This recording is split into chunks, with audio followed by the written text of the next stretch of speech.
Monster Hunter Wilds is launching next week, and if you want to get it for 16% off, head over to friend of the channel Green Man Gaming. Their discount applies to all versions of the game, standard, deluxe, and premium, so click the link below to start saving or stick around to the end of the video to learn more. Gamers, huge week of reveals and news, so no time for a pithy intro block. Let's just jump right into it. First up, let's deal with the biggest breaking news this week: layoffs at the Marvel Rivals development team.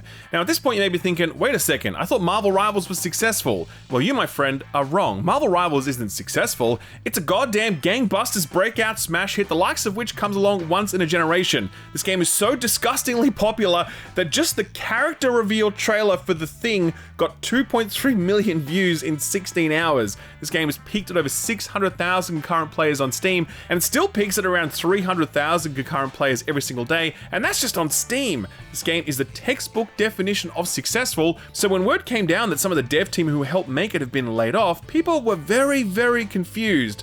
That word came from Thaddeus Sasser, who lists himself on LinkedIn as one of Marvel Rivals game directors. His post reads, quote, "My stellar, talented team just helped deliver an incredibly successful new franchise in Marvel Rivals for NetEase Games, and were just laid off," end quote. Two other members of the team confirmed that they were laid off, and that sparked a huge amount of confusion because we had someone who listed themselves as game director announcing that he and his team had been laid off, which really gives the impression that the main people who made Marvel Rivals, including the game's director, were all being sacked. The truth is very different. It is true that Thaddeus was laid off, but to be clear, he was not the primary game director since that person is based in China and goes by the online handle Guangguang. It's also true that Thaddeus' team was laid off, but they were not the core development team behind Marvel Rivals. Again, that team is based in China. Thaddeus' team was around 6 people and provided specialized support to game and level design. Now, to be clear, it does suck that these people were laid off, given that Marvel Rivals is a phenomenally successful title, and it sucks that any developer can contribute to something that successful and then still get laid off afterwards. At the same time, the initial reporting around this created the impression that the entire Marvel Rivals development team and its game director had been sacked, and that's just not the case. Frankly, these layoffs are most likely explainable by NetEase's reduction in spend outside of China. They've actually divested from 5 different studios over the last few months alone, and it's very possible that these layoffs are a continuation of that overseas divestment. NetEase actually did issue a statement to a number of outlets, including PC Gamer. They said that the cuts were, quote, "to adjust Marvel Rivals development team structure for organizational reasons and to optimize development efficiency for the game," end quote. They confirmed that the game's core leadership team was intact, and they were very much committed to growing the game into the future with more heroes, maps, features, and content. So yeah, it does suck that those 6 people lost their jobs, absolutely, but at the same time, you might have heard that NetEase just sacked everyone who made Marvel Rivals, and that is definitely not the case. Moving right along, let's circle back to that Sony State of Play, which aired about 6 hours after last week's news show went live. Thanks, Sony, appreciate the timing as always. Interesting stakes for Sony in a showcase like this. Their console business is riding high right now, fresh off vanquishing Xbox as a console competitor, more on that later in the show. Still, the PS5 may be the last box standing or laying down, it's up to you, but Sony can't rest on their laurels. They need to deliver great video games that continue to sell consoles, and with this generation having a surprising lack of top-tier first-party exclusives, everyone was hoping that this showcase might give us a glimpse into what the future of the PS5 might look like. So did this State of Play do that? Not really. There were definitely some great third-party games shown here, but in terms of first-party stuff, we only got a cinematic reveal trailer for the next Housemarque game, which is great, don't get me wrong, but we certainly didn't hear a peep from the likes of Sucker Punch, Naughty Dog, Sony Santa Monica, or Insomniac. We do expect the Ghosts of Yotai will arrive later this year, but we didn't even get a release date for that one, so perhaps Sony are keeping their powder dry for a potential Summer Game Showcase in June. Either way, we did get some nice third-party reveals and release date announcements in this show. Shinobi Art of Vengeance is looking rad, and it's now got a release date locked in for August 29th. Sonic Racer Cross Worlds was revealed, and it looks exactly how you'd expect a Sonic-themed kart racer to look. Nothing wrong with that, I guess. No date for this one yet, but there is a technical test taking place on February 21st, so I'm guessing this one will release sooner rather than later. Now, this next one is part of Sony's China Hero project, designed to incubate development talent in that region. This is being made by one dude, apparently. Take a look. I see great power within you, a destiny waiting to be fulfilled.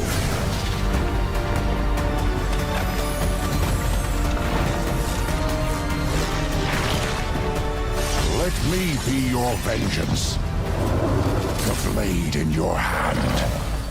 So this is Lost Soul Aside, and yeah, if it really is the work of just one dude, then Jesus H. Christ, this dude be working. Very Final Fantasy 15 coded visual style, and I'm not gonna lie, I am into that. Some flashy combat, some huge boss battles. Definitely want to keep on your radar. It's arriving on May 30th. Borderlands 4 got a new trailer and a shiny new release date, September 23rd. It certainly looks like more Borderlands to me, to the point where if you told me this was Borderlands 3 DLC, I'd believe you. More astute observers have noticed that there's more of a focus on verticality and movement this time around, which is a nice touch. Personally, I'm just looking forward to some new writing, since I actually quite like Tiny Tina's Wonderland. I think they found the right comedic tone, where 3 categorically bombed, so fingers crossed Borderlands 4 continues that evolution. This next one is from Supermassive, the team behind Until Dawn and The Quarry. They're famous for riffing on established film tropes and turning them into interactive experiences, and this one appears to be more of that. Roll it, Stu. Status report. Looks like it penetrated through there. We need to inspect the hull damage first. Doesn't look too bad. Doesn't look too good either. What is that? This is Directive 8020, and it's basically like, what if you cross John Carpenter's The Thing with Ridley Scott's Alien? That is a pretty sick premise, and I'm already 100% on board. It's releasing October 2nd of this year. Very pumped for this one. Sticking with the spooky stuff a little longer, The Midnight Walk is a very impressive looking claymation horror game that just got a release date, 8th of May. It's headed to both PS5 and PSVR 2 if you can handle it. This next one took everyone by surprise, and it ended up being one of the darlings of the show. Show 'em, Stu. In Darwin's Paradox, you play as Darwin, a clever octopus who finds himself dumped near a highly suspicious food processing center. This is Darwin's Paradox, and it's basically like Limbo, but less creepy and with a cute octopus. It's got a great art style, some fantastic level design, a great sense of humor, just a really promising looking title, published by Konami of all places, so that's super weird. No date for this one yet, but it is scheduled for some time this year. What if you combined Musou gameplay with roguelike elements? You'd get Warriors Abyss, which is basically roguelite Dynasty Warriors, and you know what? That might just be crazy enough to work. Don't take my word for it though, since the game is actually shadow drop, meaning it's out right now on all platforms. If you do pick it up, let me know what you think of it in the comment section below. I'd be really interested. Getting to the business end of things now, and we've got our first look at gameplay for the new Onimusha title, which was only recently revealed. Take a look.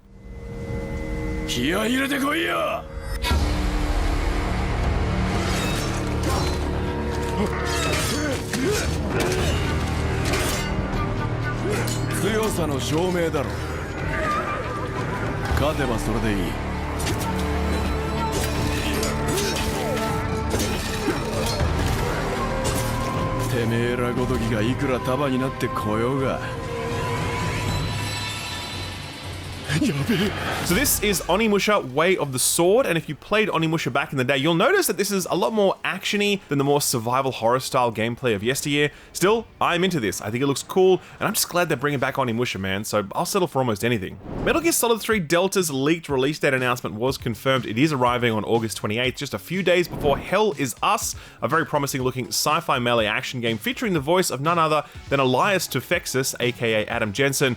Very Death Stranding inspired visuals and Kojima-inspired editing of this trailer, and there are certainly worse inspirations to draw from. This one arrives September 4th for all platforms bar Switch. Liza P is getting some DLC, and damn if people aren't pleased as punch about it. That game kind of took over when it launched back in 2023, and it was the closest thing we're likely to ever see to a Bloodborne 2. The DLC is called Overture, and it's actually a prequel storyline, which is a nice touch. No date for this one yet, but 2025 is a safe bet. Dreams of Another is an interesting looking game where you shoot stuff to create things rather than destroy them. That one's coming to PSVR 2 as well, actually, sometime later this year. Metal Eden is that rare single-player first-person shooter experience we just don't see much of these days. It's from the Ruiner developers, which is a great pedigree, and it arrives on May 6th. This next one really came out of left field, and yeah, just take a look. I'll cover you. All this time you just wanted answers about the tech in your head? Are you kidding me? This thing has ruined my life. You have no idea who you're dealing with. So this is Mind's Eye, and it comes from a studio called Build a Rocket Boy, which was founded by the former head of Rockstar North. Now, this studio is working on something called Everywhere, which is one of those user-generated content platforms aiming to compete with the likes of Fortnite or Roblox.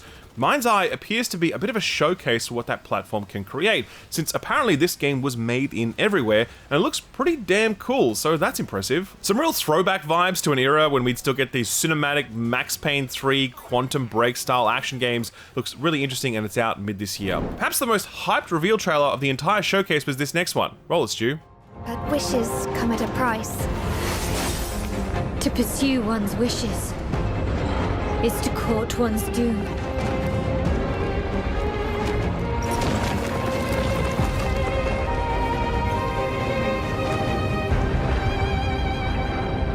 Yes, that is the voice of Shadowheart you're hearing, and yes, that does make this game an instant buy. It doesn't hurt that this game also looks pretty damn incredible. It's called Tides of Annihilation, and thankfully it's not a Souls-like, but rather a DMC-style action game set in a fallen London, crossed with some strong medieval fantasy vibes. It's based on Arthurian legend, the visuals look insane, and did I mention it features the voice of Shadowheart? No date for this one yet, but there is a gameplay deep dive already out, and you don't usually do that unless you're getting close-ish to your release date, so hopefully it isn't too far off.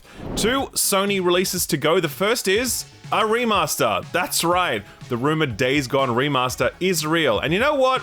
I am less against this remaster than I am many others for the simple reason that I think it will give Days Gone the second chance it deserves. It wasn't the best Sony game of the PS4 era, but it was better than it got credit for, I think. Crippling technical issues aside, with all those ironed out and improved visuals, I suspect this one will pleasantly surprise a few people who maybe didn't give it the time back then. Not too long to wait for this one either, since it's out on April 25th. If you already own it, it's just a $10 upgrade, unless you own the PS Plus version, which was given away, which is not eligible for that $10 upgrade. Wow, thanks Sony, classy move. And finally, we got the reveal for the next House Mark game. It's titled Saros, and it's looking very Returnal 2. And honestly, I couldn't be happier about that, because Returnal was absolute peak, one of the best games of this generation, to the point where I don't even know where you take the formula after that, because it basically felt perfect already. Unfortunately, no other details for this one yet, other than starring actor Rahul Kohli, and it's out in 2026. So yeah, some great games showcased here, absolutely, but like I said, it really does feel like we're waiting for the second half of the PS5's life cycle to truly begin. And in fact, many would argue that we're still waiting for the first half to begin. Regardless, it was a decent showcase full of interesting looking games that I want to play, even if very few of them were first-party Sony exclusives.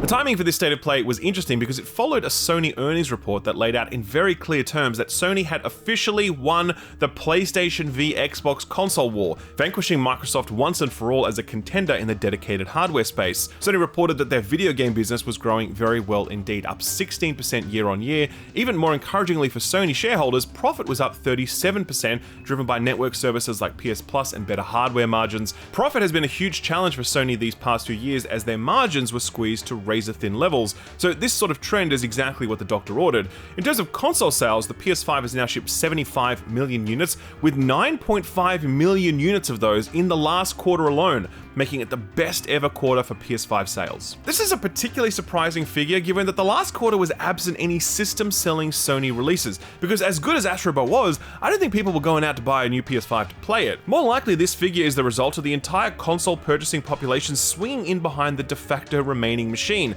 since Xbox is no longer delivering exclusive games, and as a result, their console sales are down 30% year on year, a rate of decline that has only been accelerating. And can you imagine when GTA 6 arrives and people decide to finally pull the trigger on a console purchase? Do you think any of those people are going to be buying an Xbox to play that shit? Hell no, man. This is going to be a white Christmas if ever there was one, with lots of shiny new PS5s sitting under trees. I just hope Sony can keep up with the demand. Speaking of Xbox, Phil Spencer took an interview with the Xbox Era podcast recently, and it was yet another example of him very candidly acknowledging that we're in a new Xbox era, pun intended. When speaking of Xbox's hardware and exclusive strategy, here's what he had to say, quote, "But there are people, whether it's their libraries are on PlayStation or Nintendo, whether it's they like the controller better, they just like the games that are there, and I don't want to look at them and say, well, there's no way we should be able to build a business there. Find fans of our franchises there. I'm not trying to move them all over to Xbox anymore. We're all so invested in where our games are, so just allow more people to play," end quote. A few times in this episode, I'd made blunt reference to the fact that the PlayStation v Xbox console war was over and that PlayStation had won. And this quote right here is really proof positive of that, because it's the head of Xbox saying publicly that he's no longer trying to pull people over to Xbox. I mean, I don't know what else there is to say at this point. Like, that's it. As the late great Bill Paxton would say, game over, man, game over. And to be honest, I 100% get it. Phil Spencer is rolling with the punches, recognizing his third place position and leaning into the strengths of Microsoft's cloud-based infrastructure and its deep pockets that enable something like Game Pass. So no disrespect for this play. The problem is that Phil Spencer seems to be trying to spin this reality into something that it's not. Like, here's what he said moments later during the same podcast when talking about Microsoft's pivot to multi-platform publishing. Quote, "There's certain things we can't do on other closed platforms that we can do on open platforms, clouds, but games should be the things we're focused on. This strategy that we have allows us to do big games, while also supporting our native platform from the hardware to the platform and services that we have. And that's going to be our approach. And I know it's not what everybody else is doing, but I just believe that games should be the thing that's at the forefront. Maybe it's because of how I've grown up in this industry. I came building games. But I think games are the things that I see growing in their strength on what we're doing, and it's because more people can play." So yeah, just trying to be open and transparent with people, end quote. So, listening to this quote, the very reason that Xbox is in the position that it's in is because it hasn't shipped a system-selling game in 2 console generations. Sony has had a Game of the Year nominee at every Game of the Year award for the last decade, and Xbox has had 0. Phil being like, "I just believe games should be at the forefront. Maybe it's because of how I grew up in this industry." It's like, what are you talking about? Are you seriously trying to suggest that Xbox is uniquely positioned to care about games in a way that no other publisher can? Like, that's just crazy. So sure, acknowledge the business realities of a 3rd place position. Acknowledge the vast library of IP that you purchased when you bought Activision Blizzard King and how it's necessary to ship it to multiple platforms to achieve ROI. Acknowledge Microsoft's huge advantages in the world of cloud and its vast war chest that enables you to underwrite things like Game Pass. But don't come out here being like, "We just care more about games than everybody else," I guess, because it's like, come on, man, no one's buying that. Speaking of great games, Nintendo. They just provided an update on their plans for Switch 2 availability at launch, and not gonna lie, it wasn't super encouraging. During an investor Q&A, they were asked about how they plan to produce enough Switch consoles to meet demand, and here's what they had to say, quote, "As of now, we are taking the risk and proceeding with production to meet as large a demand as possible. We intend to estimate the volumes of initial demand and subsequent demand based on the response to the Nintendo Direct that will air on April 2nd, as well as the reactions of consumers who try out the actual product at Nintendo Switch 2 experience events," end quote. Kind of a weird thing to say, they'll be judging demand based on a Direct's viewership. So my suggestion is, if anyone knows how to deploy bots on a YouTube video, just send a few million over to the Direct so that Nintendo are like, "Whoa, look at all that demand." And then hopefully they'll make enough consoles so we can all get one day one. They also went on to say this, quote, "As was true with Nintendo Switch, we believe it will not be easy to rapidly increase production capacity. So based on our prior experience, we are making preparations to be able to respond as quickly as possible," end quote. Again, not exactly inspiring much confidence right there. Speaking of a lack of confidence, Ubisoft. They did an earnings report just this past week and it was mostly bad news. The headline was that for the first 9 months of their fiscal year, profit was down 34%, no doubt owing to the underperformance of Star Wars Outlaws and the delay of Assassin's Creed Shadows into 2025. On that note, Ubisoft has said that pre-orders for AC Shadows are about the same as they were for AC Odyssey, which was the 2nd most successful release of the franchise. On a more dour note, Ubi says their cost cutting is ahead of schedule owing to the closure of numerous studios and big headcount reductions at others. They flagged their cost-cutting program will continue into 2026, and they plan to go beyond their initial savings target by a significant margin, which is surely code for they plan to close a whole bunch of other studios. No reprieve for Ubi staff anytime soon, I'd wager. Finally, let's finish up with a quick hands-on preview. Austin had the chance to go hands-on with something called Fellowship recently. I'll let you tell it, Austin. No, dear viewer, what you're seeing here is not World of Warcraft nor Final Fantasy XIV. In fact, despite appearances, this isn't even an MMO. This is Fellowship, the debut title from new studio Chief Rebel. The elevator pitch for this one is, imagine if you took the endgame dungeon experience of MMOs and built a game entirely around that without the grinding and leveling to get there. I got about an hour of hands-on time with this one, got to play through a full dungeon. Note this is a beta build, so you'll see a lot of placeholder stuff. First thing to call out is that you don't create your own character. You play as predefined characters similar to a MOBA or hero shooter. I really thought this would bother me, but I kind of warmed up to it once I started thinking about this less like an MMO and more like an ARPG with tab target combat. Immediately, the gameplay felt both familiar and responsive. It honestly felt almost just as tight as World of Warcraft, which is an impressive feat. Had a lot of fun with the bosses in particular. They had pretty novel mechanics that I've not quite seen before, like this Katamari style one where we had to roll a ball over piles of gold that would stun the boss if you built it up big enough, or this one where we tethered ourselves to an anchor to continue the fight underwater, dodging sharks left and right as a tight-knit group. It's obviously early days, but I genuinely certainly had a good time with what I've played. This is actually the kind of game I thought should have existed long ago, given how much MMO players like myself enjoy that dungeon experience, and how many people might be missing out on that because of all the other baggage that MMOs typically come with. If you want to try it for yourself, it'll actually be an open beta during Steam Next Fest, which starts on February 24th. You can expect a review from me sometime in the future. Really keen to see how this one pans out. So what got announced or delayed this week? Well, the State of Play definitely sucked up a lot of the announcements from the past week. There were still a few bits and pieces that came out around it. One was the release date for Elden Ring Night Reign, which dropped basically right after the State of Play. It's coming out on May 30th for all platforms bar Switch, and if the network test last weekend was any indication, they'll certainly need a bit of time to iron out some of those matchmaking service issues because, yeah, that was pretty rough. If you didn't hear, the PlayStation service for the network test even went down at one point. Not as bad as that full-scale PSN outage the week before, which put a spanner in the Monster Hunter Wilds test, but still, let's hope this doesn't become a trend this year. If Elden Ring isn't your kind of jam when it comes to Japanese RPGs, then maybe this one is. Fantasy Life I, The Girl Who Steals Time. It's a cozy life sim RPG from beloved studio Level 5, which was originally announced for the Nintendo Switch back in 2023 before being delayed for over 2 years. Well, they're back now and they've set an official release date May 21st. Not only that, they've also announced the game is shipping on all platforms, so Switch, PC, PS4, PS5, and Xbox Series consoles. Looks like they have a big development budget to make up for. It features cross-platform multiplayer and cross-save, which is great because Lord knows a bunch of people are going to buy this on Switch and realize how much better it runs on other platforms. Okay, a couple of notable indie announcements now. Knights in Tight Spaces is a turn-based medieval brawler we featured in our radar segment last year. As a reminder, this comes from the developers who developed a game called Fights in Tight Spaces, which introduced the gameplay format from a John Wick-style setting and was nominated for a BAFTA award. Raw Fury picked up this follow-up and it'll be out on Steam on March 4th, not too long to wait for that one now. Speaking of BAFTA awards, the experimental narrative studio Inkle has been nominated for 3 of them in recent years, including a nomination for their whodunit title called Overboard. It's a game where you play as a murderer on a ship and need to manipulate characters in order to cover your tracks and get away with it while the clock ticks down. Well, they've announced a follow-up game that's called Expelled. It's set in a boarding school where a student's been pushed out of the window and you're the prime suspect. You need to sneak around the school to try to work out who the killer is or try to manipulate clues and characters so someone else takes the fall. Like Overboard, you have limited time to make something happen, and it's a game you're meant to run multiple times on account of how many variables there are. Amelia Tyler, who is the narrator of Baldur's Gate 3, plays the protagonist here, so it should be a good time. Consider this a bonus, put this on your radar pick. No official delays this week, but we did get a hint of something that might be happening over at Sony from Jeff Grubb this week, where he offhandedly mentioned that Sony's Fair Games has been pushed internally to 2026. What's Fair Games, you ask? It's the live service game that PlayStation announced a couple of years back. No, it's not Concord. No, it's not Midnight Murder Club. This one is a third-person heist game where you rob from the rich to give to the poor, and it's being developed by Haven Studios, which was founded by Assassin's Creed luminary Jade Raymond and acquired by Sony in 2022. This one has never had a public release date as far as we can see, but the fact that it hasn't been cancelled after Sony went on its live service cancelling spree a month ago should suggest it's got something good going for it.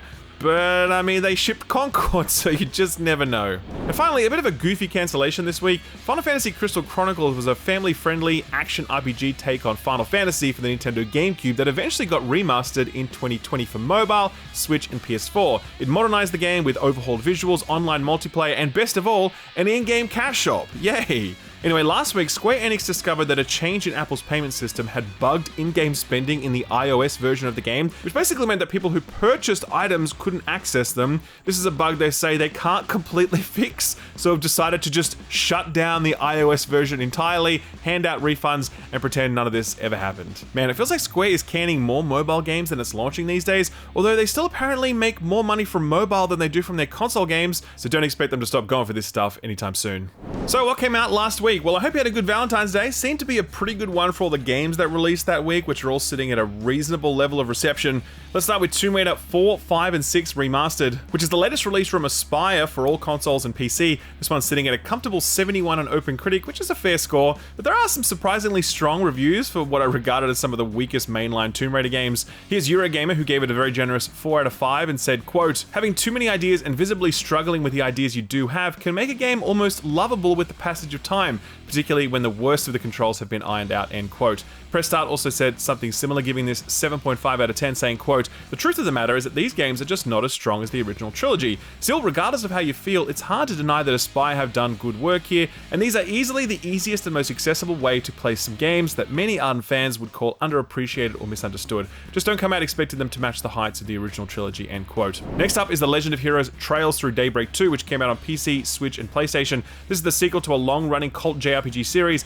and as you'd expect, it's not exactly the best entry point, but if you're already invested, it sounds like a no-brainer. This one's sitting at a strong 77 on OpenCritic at the time of writing. Here's what the game has said in the process of giving it a 3 out of 5, quote, "It's a sequel in a JRPG series that's now 12 games deep, not a game you can just pick up and play and expect to understand exactly what's going on. Daybreak 2 sits in a weird space in which it's a must-play for fans of the series as it sets up events that would be built on in future games, but it's also really difficult to recommend. If you're determining to go in regardless, keep your expectations in check, brace yourself for a seemingly endless amount of filler, and you should have a decent enough time," end quote. Moving on to Afterlove EP, this is the game we highlighted in our Put This On Your Radar segment last week, and it's come out the strongest of the Valentine's Day bunch, sitting at a strong 78 on OpenCritic. This one is a story of love, loss, and dealing with grief, so as you'd expect, it hits critics in a bunch of different ways, some were more affected than others. The Gamer was one of the less impressed outlets, scoring it 3 out of 5 and backing it up by saying, quote, "I left Afterlove EP feeling more confused and frustrated than I was moved. It has a lot of interesting things to say about moving on from loss, the vicious hold that grief can have on us,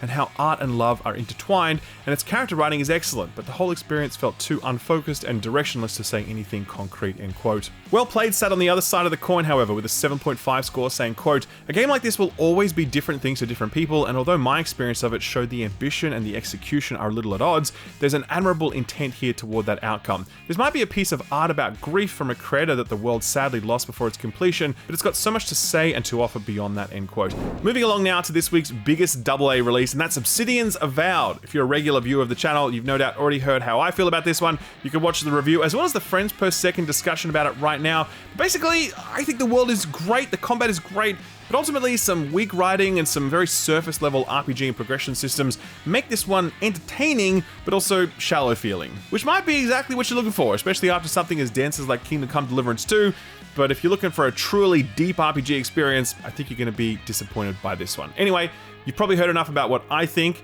How fared it with everybody else? Well, on OpenCritic, it's sitting at a respectable 82. A varied range of scores for this one, as you'd expect. Let's start with Eurogamer, who were largely positive about it, scoring at 4 out of 5, saying, quote, "You could feel the limitations Obsidian was working with, the places where a modest budget couldn't quite stretch to match an ideal, despite some heroic effort. This isn't the AAA Microsoft-funded showcase I once believed it would be. It's closer in spirit, perhaps, to the AA games that had their heyday in the 360 era, which I promise you isn't meant to disparage. Rather, it's to invoke the spirit of that age and how many of those games overcame their limitations to become classics, with a clarity of vision and a sense of fun that resonated with audiences. Avowed has been more generous than I thought it would be, in length, in heart, in depth, and it never loses sight of being a game, of being an adventure, of taking you places you would never normally go, or of simply providing you a few dozen hours of unabashed escapism. I think it's one of the year's most pleasant surprises," end quote. Some very kind words there. GameSpot, on the other hand, saw it quite differently, scoring it 6 out of 10. Here's how they justified their score, quote, "Avowed holds so much promise that it struggles to follow through on. While combat feels impactful and gives you options to experiment with, it's hamstrung by an overall reliance on gear upgrades and scarce resources that prevent you from fully enjoying the creative freedom it initially advertises. Its world is fun to explore and navigate, but its story fails to wrap this in a captivating tale with a satisfying conclusion. It's an experience that routinely swaps between exhilarating moments and frustrating slogs, and often leads towards the latter the closer you get to the game's climax. Avowed might present itself as the new age of the fantasy role-playing games that it borrows so much from, but it's unlikely to have the same lasting impact," end quote. I really do agree with this review a lot. When I look back at the vast library of bangers that Obsidian has put out over the years, I don't think Avowed will be remembered amongst their best work, but hey, there's still some fun to be had here, and it is on Game Pass, which makes it a fairly guilt-free pickup if you're already subbed to that. And finally, let's check in on Lost Records Bloomin' Rage Tape 1, which sees Don't Nod get back to the whole narrative adventure genre that put them on the map. These were the folks that made Life is Strange after all. This one is sitting at a strong 76 on OpenCritic, but the range of takes is pretty massive on this one, so here are a couple of the ones at the top and bottom. Well Played were very down on this one, saying it added very little to the formula and giving it 5.5 out of 10. They concluded, quote, "There's a possibility that Tape 2 will swing much harder than 1, but it's hard to imagine a satisfying continuation based on the established story so far. A languid character character drama without characters. Don't Nod can't articulate or realize a take on its new world and systems, end quote. On the other end of the scale, Game Radar gave this one 4.5 out of 5, gushing about its characters and storytelling. Quote, it hits all the right notes of a teen drama. Love, friendship, and identity. Its supernatural Stephen King style scares are played more abstractly than just teens with superpowers, and most importantly, its 4 teenage protagonists will absolutely spirit your heart away. Lost Record, Bloom and Rage Tape 1. Bloom feels like a complex celebratory portrait of teenage girlhood,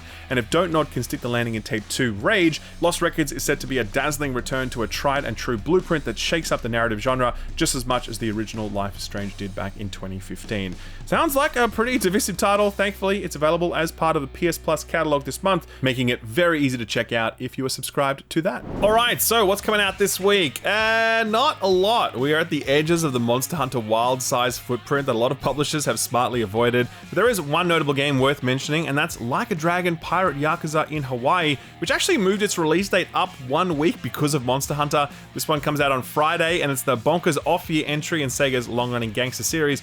This one stars the series fan favorite crazy guy Goro Majima in a modern pirate adventure fueled by amnesia, and the Like a Dragon dev team clearly decided to go completely off the wall here before having to think up another melodramatic gangster story for the next mainline game. This one's going to be available on all consoles bar Switch. We'll check back in on the reviews for that one next week, but if you're interested, we've actually got a written review for this one up over on the Patreon.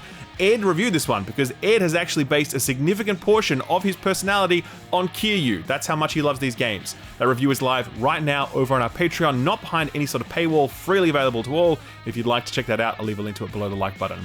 A few other games worth mentioning this week. The first one is Star of Providence. It's a top-down procedurally generated bullet hell shoot-'em-up that throws you through a gauntlet of single-screen battles to fight and survive through. This one actually came out back in 2017 and earned itself an overwhelmingly positive rating on Steam, after which the dev went quiet for a bit. Now they're back since they've teamed up with Animal World publisher Big Mode, aka Donkey and Leah, and they're releasing this on Switch with a big new content update for the PC version as well. That's all dropping on Thursday. Well worth checking out that one. Releasing on Friday next to Yakuza is another shoot 'em up with a big update, Whisker Squadron Survivor. It's a cool looking Star Fox inspired roguelike that's been in early access for a couple of years now, and it's releasing into 1.0. We actually profiled this one in our radar segment a while back. It looked cool back then, it looks even better now. Jumping over to next week, on Tuesday the 25th, Konami and Limited Run Games are releasing the Game Boy Advance game known as Ninja 5-0, which sounds like it could be an awesome 1970s cop drama, but no, this was a 3D action game made by Bomberman developer Hudson Soft, released in 2003. It got some pretty good reviews, but it had such a limited run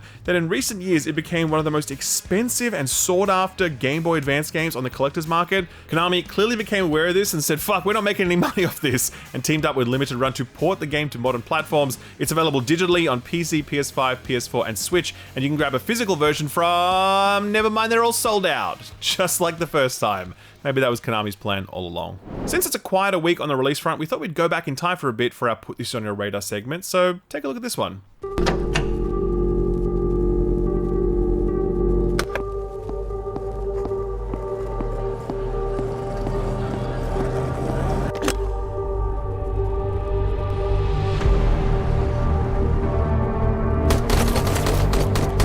This is Whole, a lo-fi single-player tactical shooter from Japanese indie developer Negafish. They described it as a casual and hard FPS, and what that basically means is it's trying to capture the tension of a semi-realistic tactical FPS game in a format that you can enjoy in short bursts when you've only got a few minutes to spare.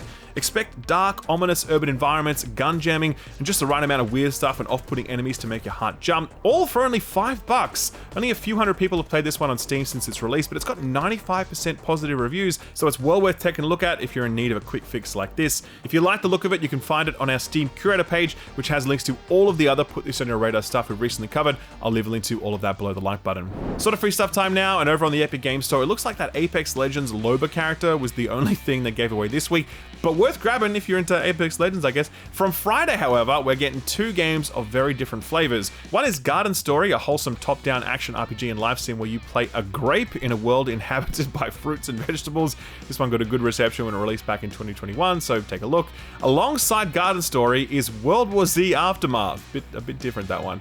If you want to shoot zombies with friends, you are certainly spoilt for choice, but this one happens to be free. Over on PS Plus, during the State of Play, they announced 3 more games coming to the game catalog for premium and deluxe subscribers, which includes Star Wars Jedi Survivor, Top Spin at 2K25, and a day and date launch on the new Don't Nod game Lost Records Bloomin' Rage Tape 1.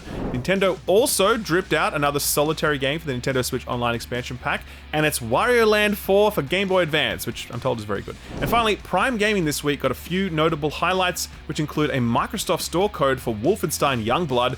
Don't play that, it's terrible. Luckily, there's also an Epic store code for El Hijo, a Wild West tale. This one was a nice little cowboy stealth game where you play a 6-year-old looking for his mommy, but it mostly flew under the radar when it was released a couple of years back. Hopefully, it'll get the audience it was looking for with this giveaway. Our feel-good story for the week involves something kind of serious, theft, but also something not so serious, Pokemon cards. You guys thought that snakes, sharks, and kangaroos were the only things we had to worry about down under? Turns out there's another plague afflicting our great southern land. A band of thieves who target collectible card shops so they can do smash and grabs, walking away with thousands of dollars worth of Pokemon cards.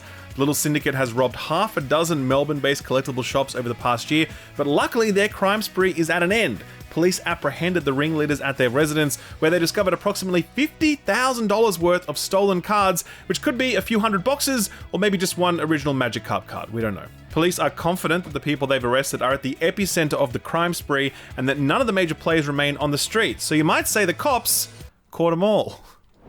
Alright, that's it. We are done. We are out of here. Please, if you are still here, then be sure to like the video, subscribe, ding the bell. If you're listening over on Spotify, then a 5-star review would be rad. And if you're not listening on Spotify, maybe check it out. You won't get any mid-roll ads over there if you're a Spotify premium subscriber, which is nice. I'm off to play even more Kingdom Come Deliverance 2, because at 80 hours, I am still not done. But I'm also working on some other stuff, so stay tuned for that. A big thanks for watching, and if you're planning on picking up Monster Hunter Wilds next week, be sure to stick around to hear how you can get a tidy discount on it thanks to this video's sponsor, Green Man Gaming. Right now, we are counting the days until one of the biggest releases of the year, Monster Hunter Wilds. Just a week out, the hype is strong, the betas have impressed, and all the preview buzz is positive. But there's just one thing that might stop your hype in its tracks: the price tag. As a full price release, Monster Hunter Wilds isn't cheap. What if I told you that you could get a full 16% off it, no strings attached? Well, you can, all thanks to this video's sponsor, Green Man Gaming. You may be wondering, what's the catch? Well, there is no catch. Green Man Gaming is one of the most established and respected PC gaming retailers because they always offer excellent prices on PC titles, and they are not a grey market key reseller. Every single key they have has been sourced directly from the publisher themselves, so there's no scammy stolen keys that end up getting cancelled weeks or months after you bought them. It's 100% legit, all the money goes directly to the publisher, and all the savings go directly to you. Green Man Gaming have always been one of the best places to pick up new release PC games because they're just cheaper almost every time. It's the same Steam key you'd buy from Valve, you plug it straight into Steam and it appears in your Steam library. It's just 10 or 12 or 16% cheaper when you buy from Green Man Gaming. That's not all though. Green Man Gaming has a catalog of over 9,000 games, and they regularly host flash sales or spot discounts, meaning it's always a good idea to check back regularly to scoop up a nice deal. Just to give you an idea of how they operate, they've got that 16% off Monster Hunter Wilds right now, but they're also doing Kingdom Come Deliverance 2 for 10% off, Civilization 7 for 10% off, and Sniper Elite Resistance for 12% off. These are all brand new titles, and you are going to struggle to find them cheaper than what Green Man Gaming are offering. Over 6 million gamers have purchased from Green Man Gaming over the last few years. That's a lot of happy customers who have saved plenty of dosh thanks to Green Man Gaming's savings. Monster Hunter Wilds is easily one of the biggest games releasing this year, and you don't need to wait weeks or months for it to get discounted. You can get it for 16% off right now by clicking the link below. Do make sure you click that link so the discount will be applied to the listing. Don't forget to check out the rest of Green Man Game's expansive catalog while you're there. Thanks Green Man for sponsoring the video, and thank you for watching it.